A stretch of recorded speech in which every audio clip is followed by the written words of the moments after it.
Hello and namaste, dear friends and listeners. Welcome to another episode of the Almost Daily Zencast.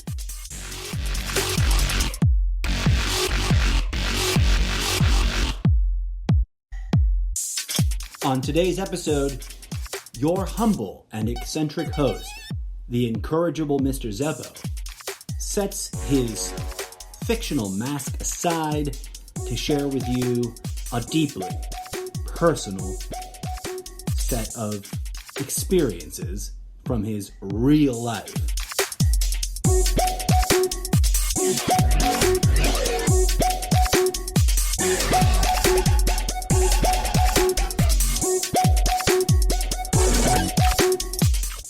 Today is Tuesday, September 29th. 2020.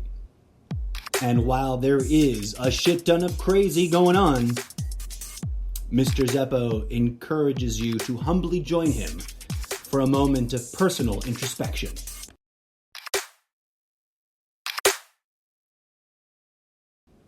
Thank you for joining me, friends. Hello and namaste. In today's chaotic climate, there is obviously an overwhelming amount of subject matter that is worthy of serious discussion and debate. This humble podcast show is my platform from which to address these issues as one voice amongst many in the forum of public discourse.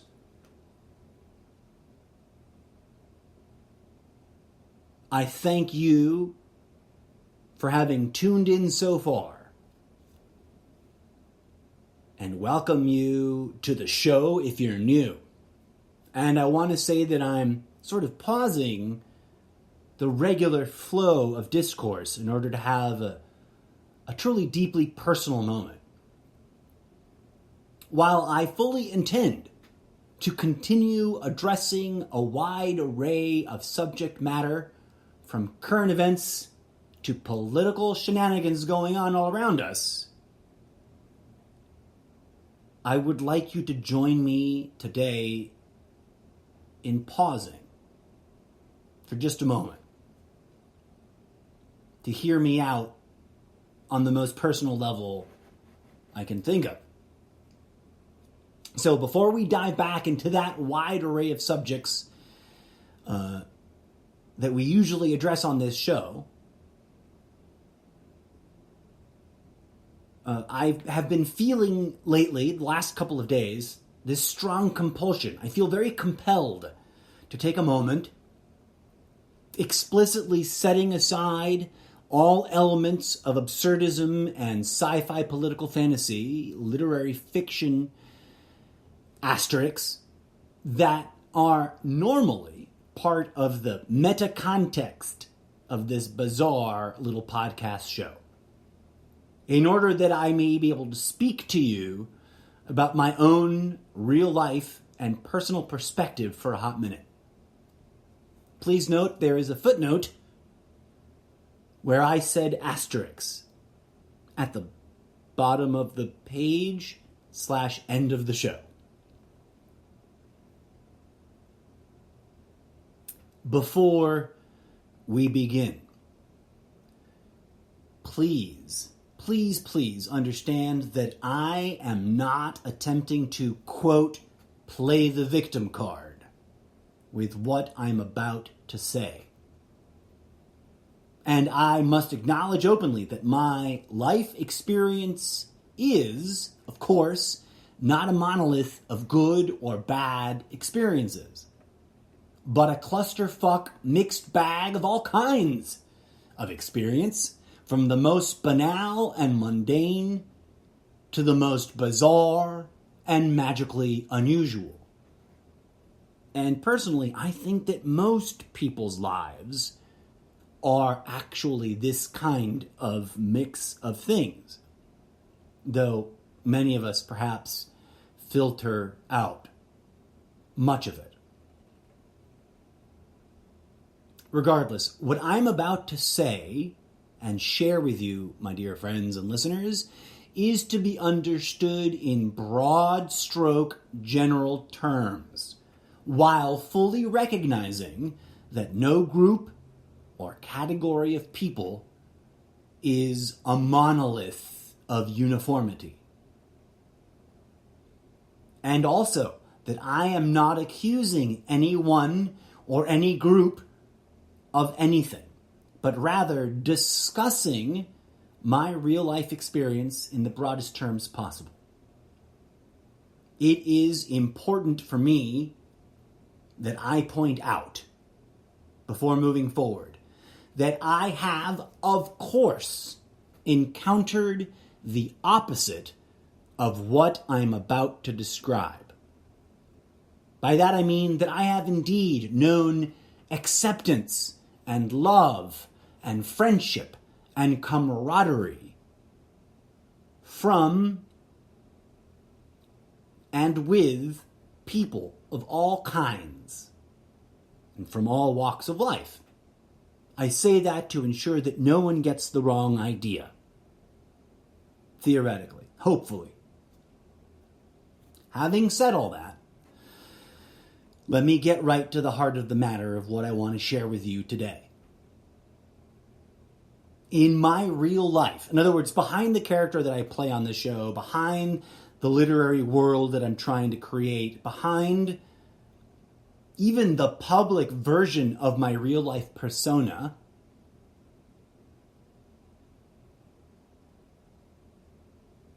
there is something that has happened in my real life, my day-to-day experience, that I've been trying to find a way to share with you. And this is the result. Stick with me.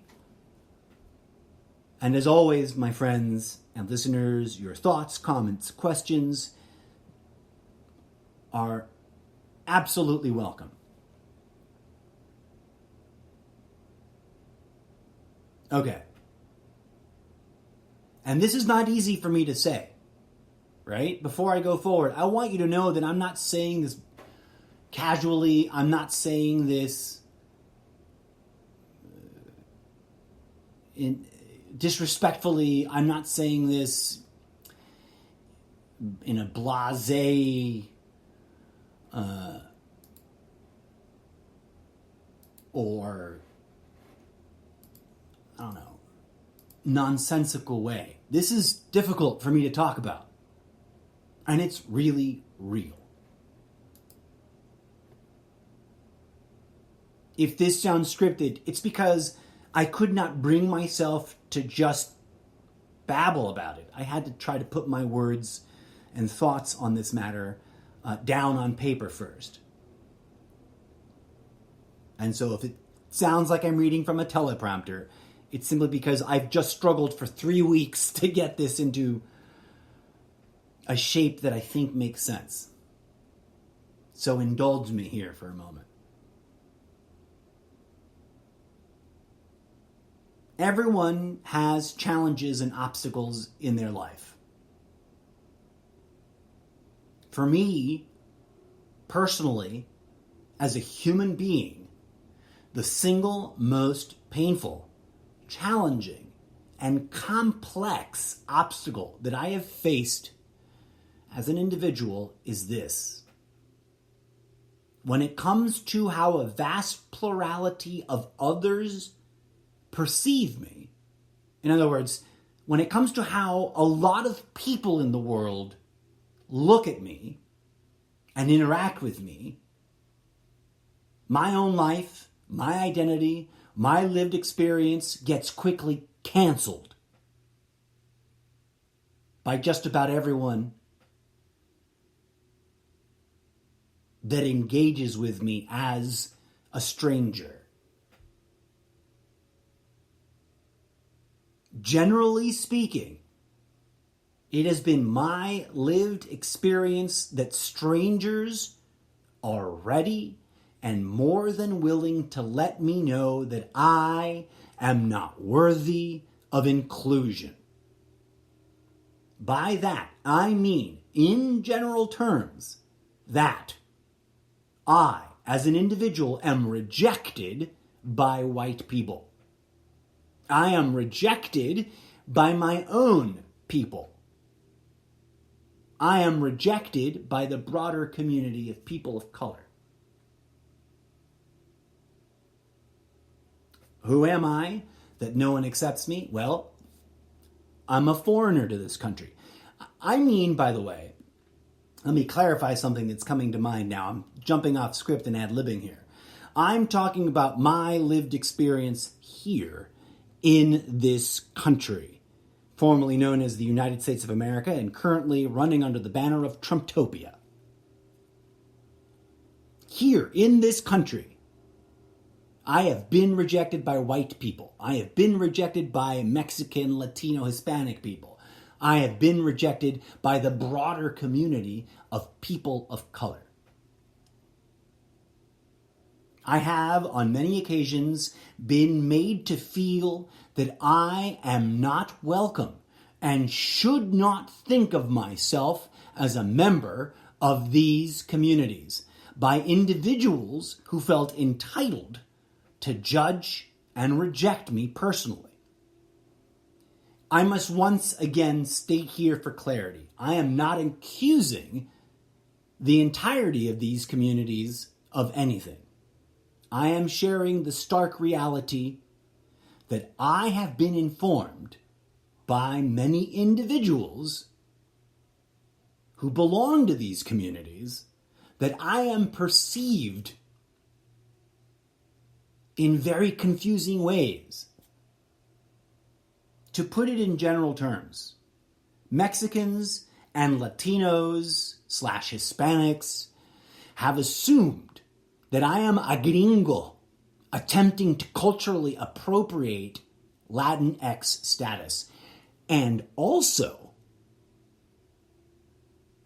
they have judged me as not being, quote, Mexican enough to be respected by them. White people have, quite curiously, assumed that I am as, quote, white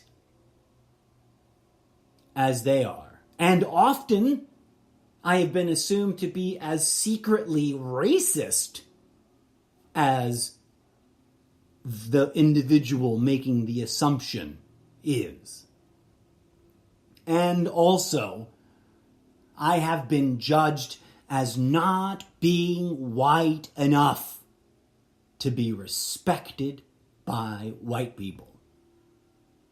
People of color have assumed that I am as racist as the last racist person that they might have encountered. And also, I have been judged as not being, quote, dark enough to be respected by them. Again, I must reiterate, I am not accusing the entirety of any of these given communities of being irrationally against me. I am sharing with you the reality that individuals from these communities have at different times and at different places taken it upon themselves to express to me this kind of judgment. Imagine that. Think about it for a minute with me. Sit in this space that I have lived through and consider what it might feel like to be told that I am not Hispanic enough for Hispanic people, not white enough for white people, not dark enough for people of color. Let me clarify again for the umpteenth time so that I am not misunderstood. I have, of course, known plenty of human beings who have welcomed and accepted me as I am, as a fellow human being. Throughout all of this, I have encountered folks who see me for me and do not try to judge me vis-a-vis the matrices I am describing. And that fact has made it possible for me to keep moving forward despite the obstacles. But let me be clear, dear friends, these obstacles have been very real. I have been attacked physically and beaten up by third-generation Hispanics that were born here in America and who have never been to Mexico. Beaten up for not being a real Mexican. And yet I am a green card carrying, native-born Mexican American who is proud to be here in America representing that kind of hyphenated transitional form of being an American.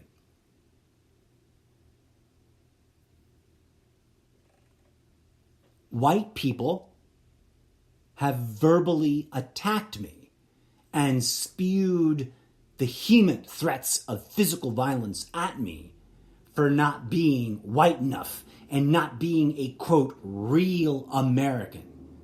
And yet I have lived in this country and loved this country for 40 years. I have been attacked intellectually and emotionally by people of color for not being dark enough and not being a real ally to people of color. And yet I have always stood in solidarity against all forms of racism. All forms of racism. For let us be fair, dear friends, let us be honest and really blunt, there are many forms of racism that exist in the world.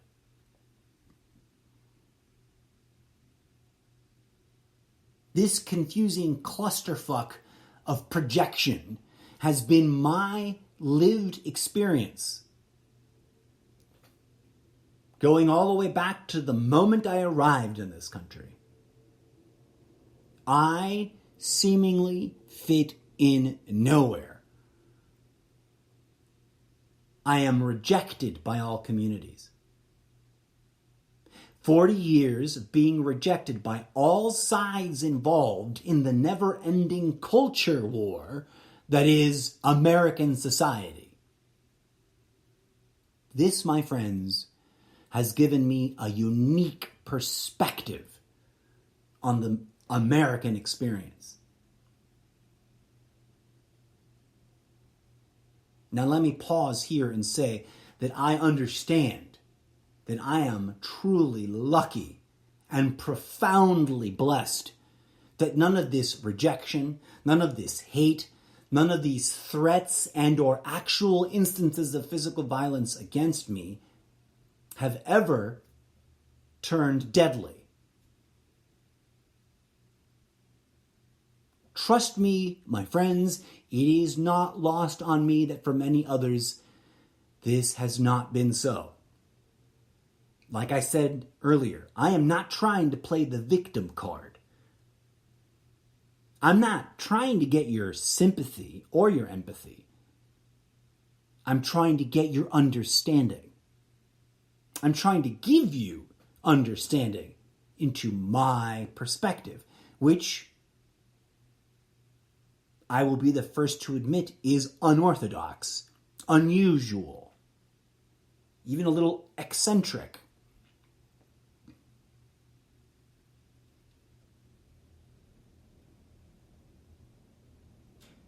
While I am profoundly aware that it could have been infinitely worse, I must also be very clear with you, my friends. This obstacle represents a lifetime of pain. Pain that is both deeply personal to me and that others have routinely dismissed, mocked, and ridiculed, negated, claimed to be non-existent.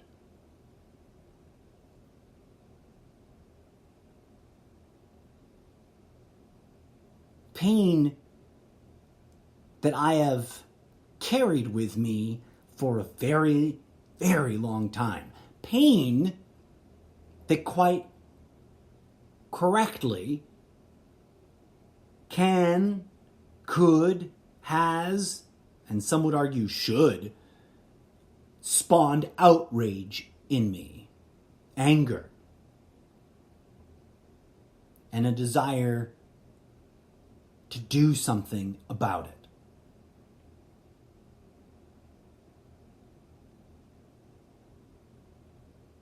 But let me pause right here, friends, and ask you to step back and join me in considering the following questions. Who should I be outraged at? Everyone? Who should I choose to hate? All people? Whom do I destroy in response to my outrage and hate? The whole world? Obviously, I choose to answer those questions with a strong and authoritative no, and a rejection of the implied retaliation for the pain I have experienced.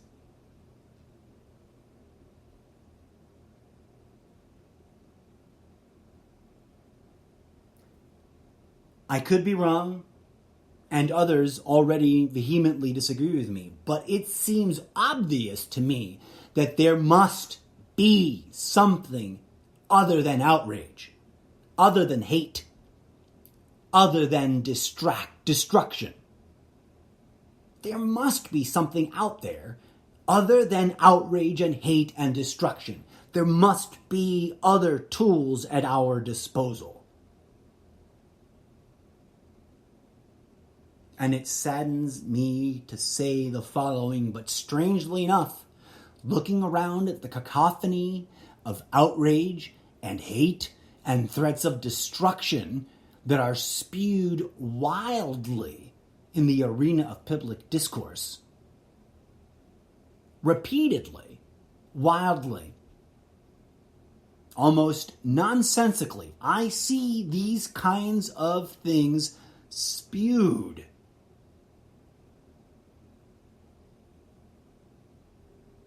In public discourse, Americans hating their fellow Americans, Americans outraged at other Americans for how they are American, Americans threatening destruction at other Americans because of how they choose to be American.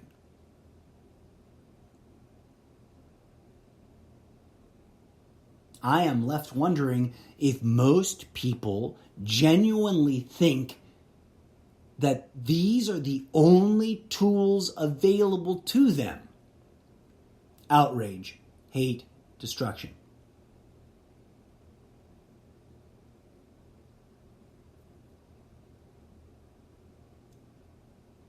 If it is truly the case that most people believe these to be the only tools available to them with which that they can create change in the world, then those of us who can see that there are other tools laying around being neglected, well, we have some hard work ahead of us. And this is my point, friends. My point is not to say, oh, woe is me, I have been shat upon. Because everyone has been shat upon by someone else. We live in a world where shitting on each other is the status quo.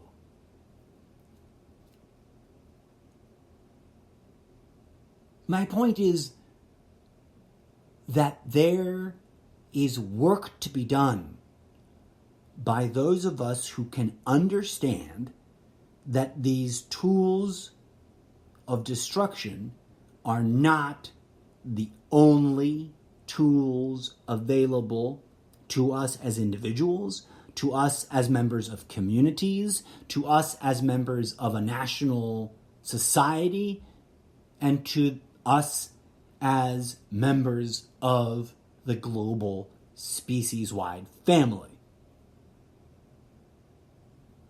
No matter how much propaganda we've been bombarded with, no matter how strongly we've been manipulated, we can choose to work with tools other than outrage, hate, and destruction.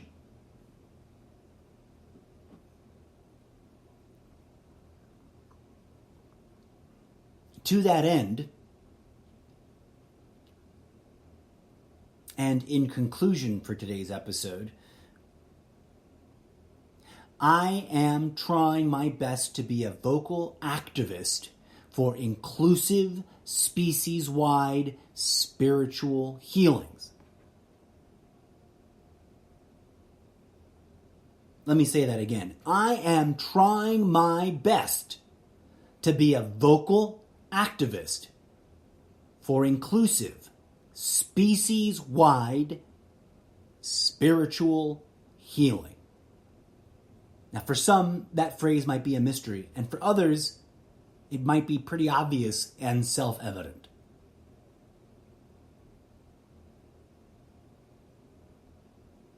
Either way, I admit to you, my dear friends and listeners, that I am still learning how to speak to that goal. Learning how to address these concerns. Learning how to be an activist for something that many people in this world reject as pure fantasy.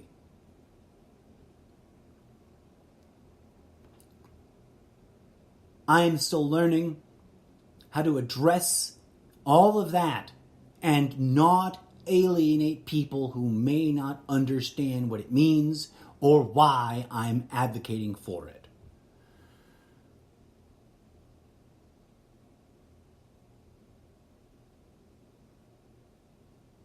I cannot and will not allow the kinds of things that I have lived through and those that would make me live through those kinds of experiences again to deter me from my cause.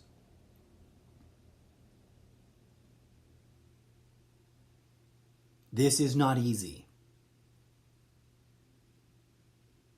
And I'm very appreciative for the help and guidance that has already been given to me. And I admit that there is a lot of work ahead to be done by me as an individual and a practitioner of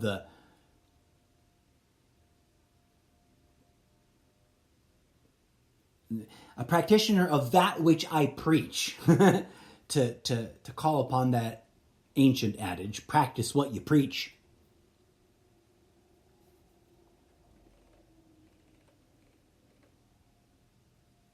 For I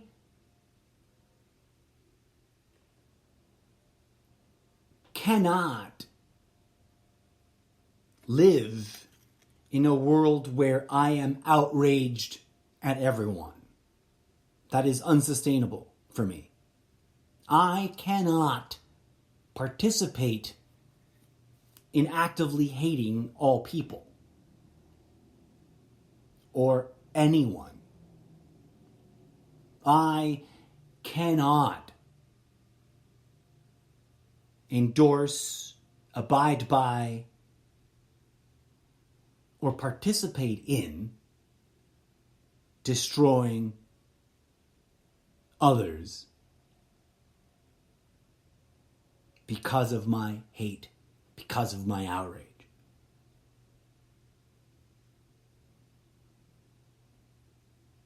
And I cannot sit idly by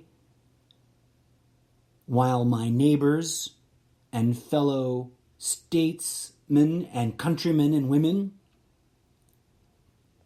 we need new language there, folks. But I cannot stand idly by while my fellow human beings get led by the nose down a path of self-destruction and violence as some sort of solution to the problems that we have created for ourselves. There are other tools at our disposal. There are other ways to address the injustices. There are better outlets for the energies behind our outrage.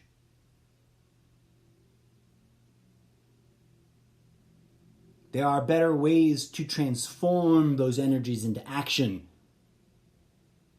better than transforming those energies into hatred and violence. We can be applying the energies and motivations of understanding there are injustices in the world into healing and transformation.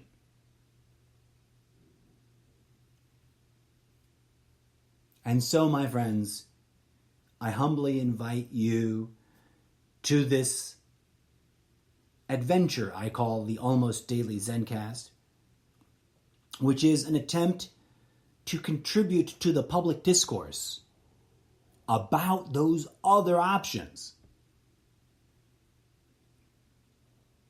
about those tactics that don't require us to despise each other and strive towards the destruction of that which we cannot agree with.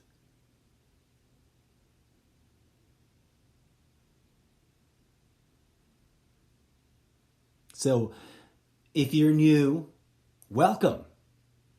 And I humbly invite you to hop around and explore the backlog of episodes.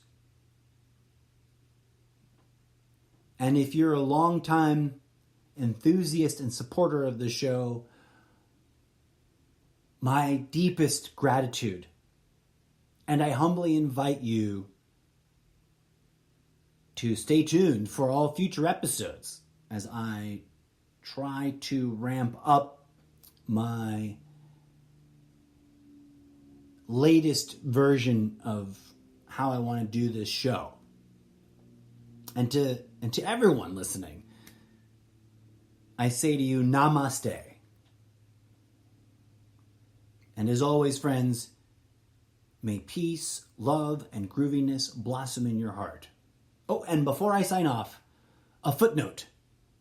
For those of you and the asterisks that have been waiting to hear what the hell that was about.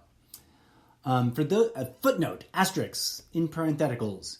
For those of you curious about the, quote, absurdist sci-fi political fantasy literature fictional elements, end quote, referenced at the beginning of today's episode, please stand by as this has been and will be discussed in depth and great detail in both past and future episodes.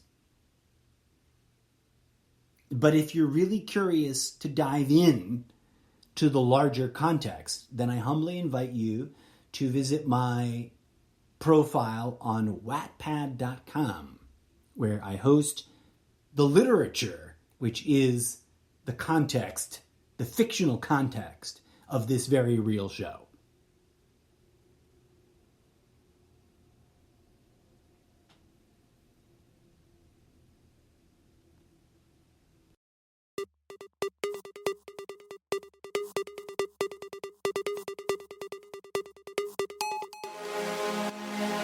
Stay tuned as new episodes are dropping soon.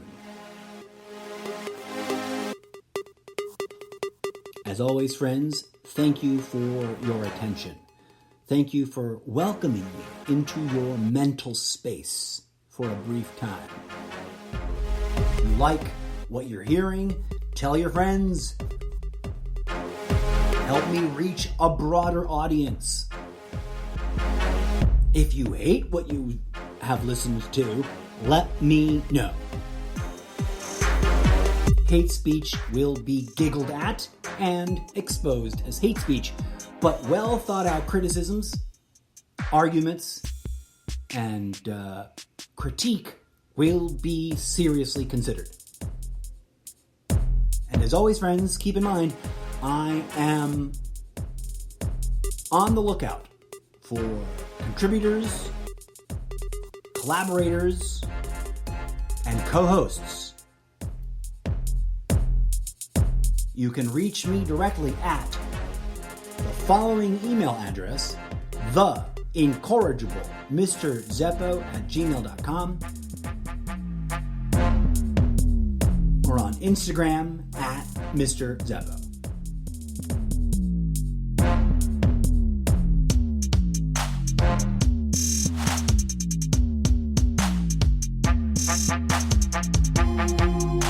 Today's music tracks are titled the following. From the beginning of the show, Ultra Trap 101 Remix Live, Upstart Standards, DJ Zed from the fictional album Starting Over. And this track currently playing us out, Trap 101 Remix, Civil Discontent Boogie, DJ Zed, Starting Over, Volume 3.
If there is a secret to this show, it's simply this.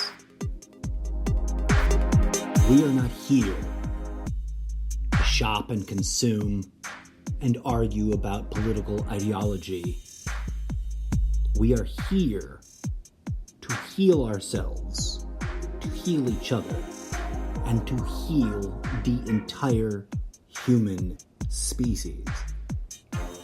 In my humble opinion, that is truly and genuinely the calling of our time. The calling of all time. And so, if there is a point to what I do at the show, it's simply to say, why the hell are we wasting our fucking time doing anything else? Why aren't we focused on third, eye-opening, species-wide transformational healing? Let's get on it, folks. I think we've dilly-dallied long enough, don't you?